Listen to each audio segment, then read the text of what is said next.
வந்து இப்போ ஒரு பேப்பர் ப்ரொடியூஸ் பண்றதுக்கு மில்லியன்ஸ் ஆஃப் ட்ரீஸ் வந்து ஒரு நாளைக்கு கட் பண்றாங்க.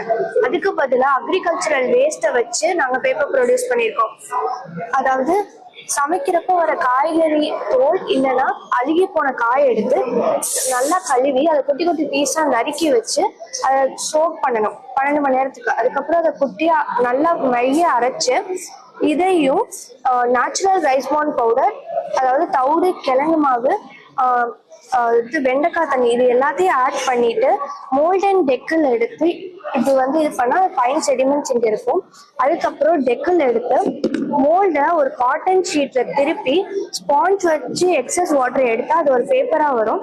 அது அந்த காட்டன் ஷீட்ல கொஞ்சம் சீட்ஸ் போட்டோம்னா அது சீடட் பேப்பரா மாறும். அந்த பேப்பரை நம்ம எழுதுறதுக்கும் யூஸ் பண்ணலாம், வரைகிறதுக்கும் யூஸ் பண்ணலாம்.